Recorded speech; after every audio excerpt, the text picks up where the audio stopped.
창세기 18장. 주님께서 마므레의 상수리 나무 곁에서 아브라함에게 나타나셨다. 한창 더운 대낮에 아브라함은 자기의 장막 어귀에 앉아 있었다.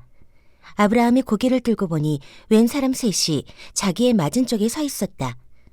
그는 그들을 보자 장막 어귀에서 달려나가서 그들을 맞이하여 땅에 엎드려서 절을 하였다. 아브라함이 말하였다.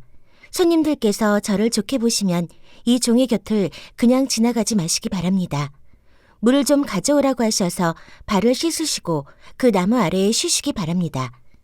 손님들께서 잡수실 것을 제가 조금 가져오겠습니다. 이렇게 이 종에게로 오셨으니 좀 잡수시고 기분이 상쾌해진 다음에 길을 떠나시기 바랍니다. 그들이 대답하였다. 좋습니다. 정 그렇게 하라고 하시면 사양하지 않겠습니다.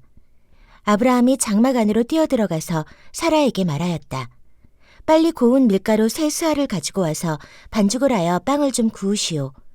아브라함이 집짐승 떼가 있는 데로 달려가서 기름진 좋은 송아지 한 마리를 끌어다가 하인에게 주니 하인이 재빨리 그것을 잡아서 요리하였다.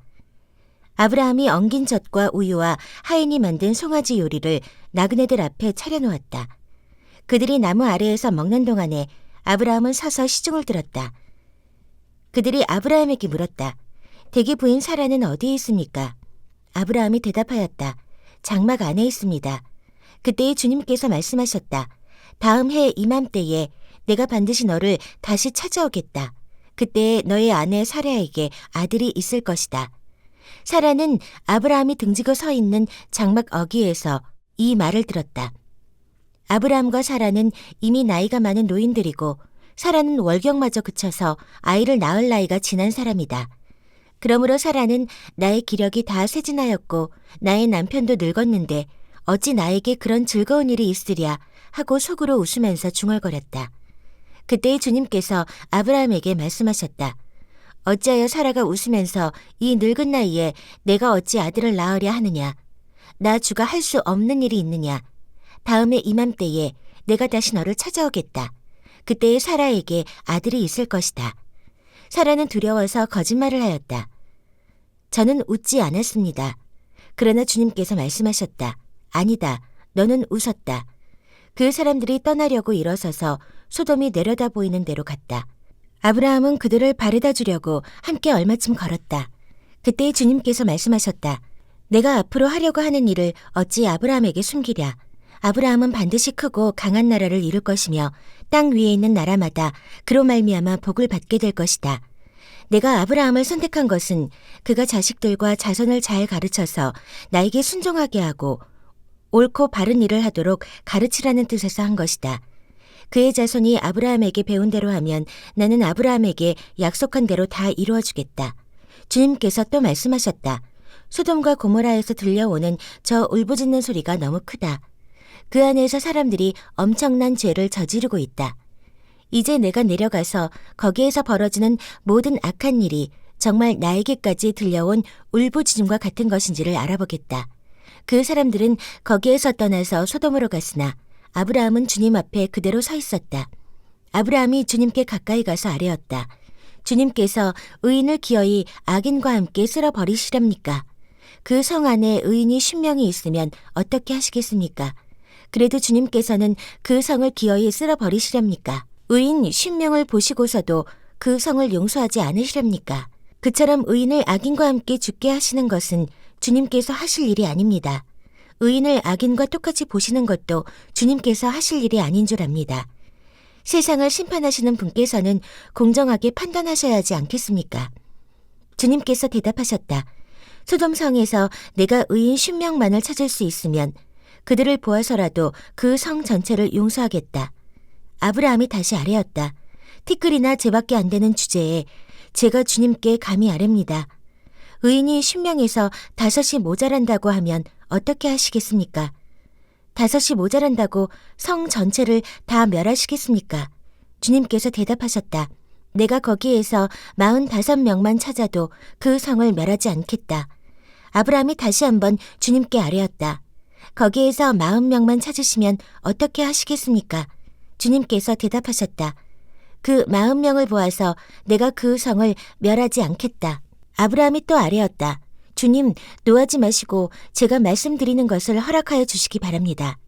거기에서 30명만 찾으시면 어떻게 하시겠습니까? 주님께서 대답하셨다.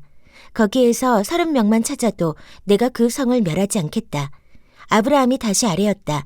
감히 주님께 아뢰입니다. 거기에서 20명만 찾으시면 어떻게 하시겠습니까? 주님께서 대답하셨다. 20명을 보아서라도 내가 그 성을 멸하지 않겠다. 아브라함이 또 아뢰었다. 주님, 노하지 마시고 제가 한 번만 더 말씀드리게 허락하여 주시기 바랍니다. 거기에서 10명만 찾으시면 어떻게 하시겠습니까? 주님께서 대답하셨다. 10명을 보아서라도 내가 그 성을 멸하지 않겠다. 주님께서는 아브라함과 말씀을 마치신 뒤에 곧 가시고 아브라함도 자기가 사는 곳으로 돌아갔다. 창세기 19장. 저녁 때에 두 천사가 소돔에 이르렀다. 롯이 소돔성 어귀에 앉아 있다가 그들을 보고 일어나서 맞으며 얼굴을 땅에 대고 엎드려 청하였다. 두 분께서는 가시는 길을 멈추시고 이 종이 집으로 오셔서 발을 씻고 하룻밤 머무르시기 바랍니다. 내일 아침에 일찍 일어나셔서 길을 떠나시기 바랍니다. 그들이 대답하였다. 아닙니다. 우리는 그냥 길에서 하룻밤을 묵을 생각입니다. 그러나 롯이 간절히 권함으로 마침내 그들이 롯을 따라서 집으로 들어갔다. 롯이 그들에게 누룩을 넣지 않은 빵을 구워서 상을 차려주니 그들은 롯이 차려준 것을 먹었다. 그들이 잠자리에 들기 전에 소돔성 각 마을에서 젊은이 노인 할 것 없이 모든 남자가 몰려와서 그 집을 둘러쌌다. 그들은 롯에게 소리쳤다. 오늘 밤에 당신의 집에 온 그 남자들이 어디에 있소? 그들을 우리에게로 데리고 나오시오. 우리가 그 남자들과 상관 좀 해야 하겠소. 롯은 그 남자들을 만나려고 바깥으로 나가서는 뒤로 문을 걸어 잠그고 그들을 타일렀다. 여보게들, 제발 이러지 말게. 이건 악한 짓일세. 이것 보게, 나에게 남자를 알지 못하는 두 딸이 있네. 그 아이들을 자네들에게 줄 터이니 그 아이들을 자네들 좋은 대로 하게. 그러나 이 남자들은 나의 집에 보호받으러 온 손님들이니까 그들에게는 아무 일도 저지르지 말게. 그러자 소돔의 남자들이 롯에게 비켜서라고 소리를 지르고 나서 이 사람이 자기도 나그네살이를 하는 주제에 우리에게 재판과 행사를 하려고 하는구나.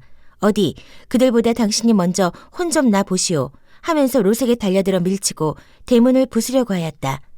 안에 있는 두 사람이 손을 내밀어 롯을 안으로 끌어들인 다음에 문을 닫아 걸고 그 집 대문 앞에 모여든 남자들을 젊은이 노인 할 것 없이 모두 쳐서 그들의 눈을 어둡게 하여 대문을 찾지 못하게 하였다. 그 두 사람이 롯에게 말하였다. 식구들이 여기에 더 있습니까? 사위들이나 아들들이나 딸들이나 딸린 가족들이 이 성 안에 더 있습니까? 그들을 다 성 바깥으로 데리고 나가십시오. 우리는 지금 이곳을 멸하려고 합니다. 이 성 안에 있는 사람들을 규탄하는 크나큰 울부짖음이 주님 앞에 이르렀으므로 주님께서 소돔을 멸하시려고 우리를 보내셨습니다. 롯이 나가서 자기 딸들과 약혼한 사익감들에게 이 사실을 알렸다. 롯이 그들에게 말하였다. 서두르게 이 성을 빠져나가야 하네. 주님께서 이 성을 곧 멸하실 것세. 그러나 그의 사익감들은 그가 농담을 한다고 생각하였다. 동틀 무렵에 천사들이 롯을 재촉하여 말하였다. 서두르시오. 여기에 있는 부인과 두 딸을 데리고 여기를 떠나시오. 꾸물거리고 있다가는 이 성이 벌을 받을 때에 함께 죽고 말 것이오. 그런데도 롯이 꾸물거리자 그 두 사람은 롯과 그의 아내와 두 딸의 손을 잡아 끌어서 성 바깥으로 안전하게 대피시켰다. 주님께서 롯의 가족에게 자비를 베푸신 것이다. 그 두 사람이 롯의 가족을 성 바깥으로 이끌어내자마자 그 가운데 한 사람이 롯의 가족에게 말하였다. 어서 피하여 목숨을 건지시오. 뒤를 돌아보거나 들에 머무르거나 하지 말고 저 산으로 도피하시오. 그렇게 하지 않으면 죽고 말 것이오. 이때 롯이 그들에게 말하였다. 다른 길을 말씀해 주시기 바랍니다. 두 분께서는 이 종을 좋게 보시고 저에게 크나큰 은혜를 베푸셔서 저의 목숨을 구해 주셨습니다. 그러나 제가 저 산까지 도피해 가다가는 이 재난을 피하지 못하고 죽게 될까 두렵습니다. 보십시오. 저기 작은 성이 하나 있습니다. 저 성이면 가까워서 피할 만합니다. 그러니 그리로 피하게 하여 주십시오. 아주 작은 성이 아닙니까? 거기로 가면 제 목숨이 안전할 것입니다. 그 사람이 롯에게 말하였다. 좋소. 내가 그 청을 들어주겠소. 저 성은 멸하지 않겠소. 당신네가 거기에 이르기까지는 내가 아무 일도 하지 않을 터이니 빨리 그리로 가시오. 롯이 그 성을 작다고 하였으므로 사람들은 그 성의 이름을 소알이라고 하였다. 롯이 소알에 이르렀을 때에 해가 떠올라서 땅을 비쳤다. 주님께서 하늘, 곧 주님께서 계신 곳으로부터 소돔과 고모라에 유황과 불을 소나기처럼 퍼부으셨다. 주님께서는 그 두 성과 성 안에 사는 모든 사람과 넓은 들과 땅에 심은 채소를 다 엎어 멸하셨다. 롯의 아내는 뒤를 돌아보았으므로 소금 기둥이 되었다. 다음 날 아침에 아브라함이 일찍 일어나서 주님을 모시고 서 있던 그곳에 이르러서 소돔과 고모라와 넓은 들이 있는 땅을 내려다보니 거기에서 솟아오르는 연기가 마치 온기가마에서 나는 연기와 같았다. 하나님은 들에 있는 성들을 멸하실 때에 아브라함을 기억하셨다.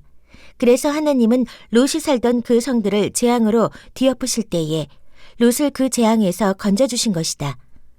롯은 소알에 사는 것이 두려워서 두 딸을 데리고 소알을 떠나 산으로 들어가서 숨어서 살았다. 롯은 두 딸들과 함께 같은 굴에서 살았다. 하루는 큰 딸이 작은 딸에게 말하였다. 우리 아버지는 늙으셨고 아무리 보아도 이 땅에 있는 세상 풍속대로 우리가 결혼할 남자가 없다. 그러니 우리가 아버지께 술을 대접하여 취하시게 한 뒤에 아버지 자리에 들어가서 아버지에게 씨를 받도록 하자. 그날 밤에 두 딸은 아버지에게 술을 대접하여 취하게 한 뒤에 큰딸이 아버지 자리에 들어가서 누웠다. 그러나 아버지는 큰딸이 와서 누웠다가 일어난 것을 전혀 알아차리지 못하였다. 이튿날 큰딸이 작은딸에게 말하였다. 어젯밤에는 내가 우리 아버지와 함께 누웠다. 오늘 밤에도 우리가 아버지께 술을 대접하여 취하시게 하자. 그리고 이번에는 내가 아버지 자리에 들어가서 아버지에게서 씨를 받아라. 그래서 그날 밤에도 두 딸은 아버지에게 술을 대접하여 취하게 하였고 이번에는 작은 딸이 아버지 자리에 들어가 누웠다. 그러나 이번에도 그는 작은 딸이 와서 누웠다가 일어난 것을 전혀 알아차리지 못하였다. 롯의 두 딸이 드디어 아버지 아이를 가지게 되었다. 큰 딸은 아들을 낳고 아기 이름을 모압이라고 하였으니 그가 바로 오늘날 모압 사람의 조상이다. 작은 딸도 아들을 낳고 아기 이름을 베남미라고 하였으니 그가 바로 오늘날 암몬 사람의 조상이다. 창세기 20장. 아브라함은 마므레에서 네겝 지역으로 옮겨가서 가데스와 수루 사이에서 살았다. 아브라함은 그랄에 잠시 머문 적이 있는데 거기에서 아브라함이 자기 아내 사라를 사람들에게 자기 누이라 소개하였으므로 그랄 왕 아비멜렉이 사람을 보내서 사라를 데려갔다. 그런데 그날 밤에 하나님이 꿈에 아비멜렉에게 나타나셔서 말씀하셨다. 내가 이 여자를 데려왔으니 너는 곧 죽는다. 이 여자는 남편이 있는 여자다. 아비멜렉은 아직 그 여인에게 가까이 하지 않았으므로 주님께 이렇게 아뢰었다. 주님께서 의로운 한 민족을 멸하시렵니까? 아브라함이 저에게 이 여인은 자기 누이라고 하지 않았습니까? 또 이 여인도 아브라함을 오라버니라고 말하지 않았습니까? 저는 깨끗한 마음으로 떳떳하게 이 일을 하였습니다. 하나님이 꿈에 또 그에게 말씀하셨다. 그렇다. 나는 내가 깨끗한 마음으로 이렇게 한 줄을 잘 안다. 그러므로 내가 너를 지켜서 내가 나에게 죄를 짓지 못하도록 한 것이다. 그 여인을 건드리지 못하게 한 이유도 바로 여기에 있다. 이제 그 여인을 남편에게로 돌려보내어라. 그의 남편은 예언자이므로 너에게 탈이 나지 않게 하여 달라고 기도할 것이고 너는 살 것이다. 그러나 그 여인을 돌려보내지 않으면 너와 너에게 속한 사람들이 틀림없이 다 죽을 줄 알아라. 다음 날 아침에 아비멜렉은 일찍 일어나서 신하들을 다 불렀다. 그들은 왕에게 일어난 일을 다 듣고서 매우 두려워하였다. 아비멜렉은 아브라함을 불러들여서 호통을 쳤다. 당신은 어찌하여 우리에게 이렇게 하였소? 내가 당신에게 무슨 잘못을 저질렀기에 나와 내 나라가 이 크나큰 죄에 빠질 뻔하게 하였느냐 말이오. 당신은 나에게 해서는 안 될 일을 한 거요. 아비멜렉이 또 아브라함에게 말하였다. 도대체 어째서 이런 일을 저지른단 말이오. 아브라함이 대답하였다. 이곳에서는 사람들이 아무도 하나님을 두려워하지 않으니까 나의 아내를 빼앗으려고 할 때에는 사람들이 나를 죽일 것이라고 생각하였습니다. 그러나 사실을 말씀드리면 나의 아내가 나의 누이라는 것이 틀린 말은 아닙니다. 아내는 나와는 어머니는 다르지만 아버지는 같은 이복 누이이기 때문입니다. 하나님이 나를 아버지 집에서 떠나서 여러 나라로 두루 다니게 하실 때에 내가 아내에게 부탁한 말이 있습니다. 우리가 어느 곳으로 가든지 사람들이 나를 두고서 묻거든 그대는 나를 오라버니라고 하시오. 이것이 그대가 나에게 베풀 수 있는 은혜요. 하고 말한 바 있습니다. 아비멜렉이 아브라함에게 양떼와 소떼와 남종과 여종을 선물로 주고 아내 사라도 아브라함에게 돌려보냈다. 아비멜렉이 아브라함에게 말하였다. 나의 땅이 당신 앞에 있으니 원하는 곳이 어디이든지 가서 거기에서 자리를 잡으시오. 그리고 사라에게는 이렇게 말하였다. 나는 그대의 오라버니에게 은천 3개를 주었소. 이것은 그대와 함께 있는 여러 사람에게서 그대가 받은 부끄러움을 조금이나마 덜어보려는 나의 성의의 표시요. 그대가 결백하다는 것을 모두가 알게 될 것이요. 아브라함이 하나님께 기도하니 하나님이 아비멜렉과 그의 아내와 그의 여종들이 다시 아이를 가질 수 있도록 태를 열어주셨다. 아비멜렉이 아브라함의 아내 사라를 데려간 일로 주님께서는 전에 아비멜렉 집안의 모든 여자의 태를 닫으셨었다. 창세기 21장. 주님께서는 말씀하신 대로 사라를 돌보셨다.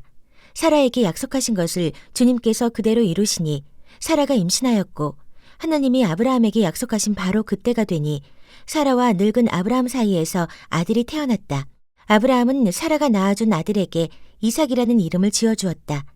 이삭이 태어난 지 8해 만에 아브라함은 하나님이 분부하신 대로 그 아기에게 할례를 베풀었다.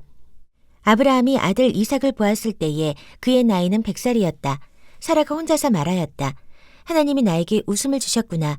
나와 같은 늙은이가 아들을 낳았다고 하면 듣는 사람마다 나처럼 웃지 않을 수 없겠지. 그는 말을 계속하였다. 사라가 자식들에게 젖을 물리게 될 것이라고. 누가 아브라함에게 말할 엄두를 내었으랴. 그러나 내가 지금 늙은 아브라함에게 아들을 낳아주지 않았는가. 아기가 자라서 젖을 떼게 되었다. 이삭이 젖을 떼는 날에 아브라함이 큰 잔치를 벌였다. 그런데 사라가 보니 이집트 여인 하갈과 아브라함 사이에서 태어난 아들이 이삭을 놀리고 있었다. 사라가 아브라함에게 말하였다. 저 여종과 그 아들을 내보내십시오. 저 여종의 아들은 나의 아들 이삭과 유산을 나누어 가질 수 없습니다. 그러나 아브라함은 그 아들도 자기 아들이므로 이 일로 마음이 몹시 괴로웠다. 하나님이 그에게 말씀하셨다. 그 아들과 그 어머니인 여종의 일로 너무 걱정하지 말아라. 이삭에게서 태어나는 사람이 너의 씨가 될 것이니 사라가 너에게 말한 대로 다 들어주어라. 그러나 여종에게서 난 아들도 너의 씨니 그 아들은 그 아들대로 내가 한 민족이 되게 하겠다. 다음 날 아침에 일찍 아브라함은 먹거리 얼마와 물 한 가죽 부대를 가져다가 하갈에게 주었다. 그는 먹거리와 마실 물을 하갈의 어깨에 메어주고서 그를 아이와 함께 내보냈다. 하갈은 길을 나서서 브엘세바 빈들에서 정처 없이 헤매고 다녔다. 가죽 부대에 담아온 물이 다 떨어지니 하갈은 아이를 덤불 아래에 뉘어놓고서 아이가 죽어가는 꼴을 참아 볼 수가 없구나 하면서 화살 한바탕 거리만큼 떨어져서 주저앉았다. 그 여인은 아이 쪽을 바라보고 앉아서 소리를 내어 울었다. 하나님이 그 아이가 우는 소리를 들으셨다. 하늘에서 하나님의 천사가 하갈을 부르며 말하였다. 하갈아, 어찌된 일이냐? 무서워하지 말아라. 아이가 저기에 누워서 우는 저 소리를 하나님이 들으셨다. 아이를 안아 일으키고 달래어라. 내가 저 아이에게서 큰 민족이 나오게 하겠다. 하나님이 하갈의 눈을 밝히시니 하갈이 샘을 발견하고 가서 가죽 부대에 물을 담아다가 아이에게 먹였다. 그 아이가 자라는 동안에 하나님이 그 아이와 늘 함께 계시면서 돌보셨다. 그는 광야에 살면서 활을 쏘는 사람이 되었다. 그가 바란 광야에서 살 때에 그의 어머니가 그에게 이집트 땅에 사는 여인을 데려가서 아내로 삼게 하였다. 그 무렵에 아비멜렉과 그의 군사령관 비골이 아브라함에게 말하였다. 하나님은 당신이 무슨 일을 하든지 당신을 도우십니다. 이제 여기 하나님 앞에서 당신이 나와 나의 아이들과 나의 자손을 속이지 않겠다고 맹세하십시오. 당신이 나그네 살이를 하는 우리 땅에서 내가 당신에게 한 것처럼 당신도 나와 이 땅 사람들에게 친절을 베풀어 주시기 바랍니다. 아브라함이 말하였다. 맹세합니다. 이렇게 말하고 나서 아브라함은 아비멜렉의 종들이 우물을 빼앗은 것을 아비멜렉에게 항의하였다. 그러나 아비멜렉은 이렇게 말하였다. 누가 그런 일을 저질렀는지 나는 모릅니다. 당신도 그런 말을 여태까지 나에게 하지 않았습니다. 나는 그 일을 겨우 오늘에 와서야 들었습니다. 아브라함이 양과 소를 끌고 와서 아비멜렉에게 주고 두 사람이 서로 언약을 세웠다. 아브라함이 양떼에서 새끼 암양 7마리를 따로 떼어 놓으니 아비멜렉이 아브라함에게 물었다. 새끼 암양 7마리를 따로 떼어 놓은 까닭이 무엇입니까? 아브라함이 대답하였다. 내가 이 우물을 파놓은 증거로 이 새끼 아미양 7마리를 드리려고 합니다. 이 두 사람이 여기에서 이렇게 맹세를 하였으므로 그곳을 부엘세바라고 한다. 아브라함과 아비멜렉이 부엘세바에서 언약을 세운 다음에 아비멜렉과 그의 군사령관 비골은 블레셋 사람의 땅으로 돌아갔다. 아브라함은 부엘세바에 에셀나무를 심고 거기에서 영생하시는 주 하나님의 이름을 부르며 예배를 드렸다. 아브라함은 오랫동안 블레셋 족속의 땅에 머물러 있었다.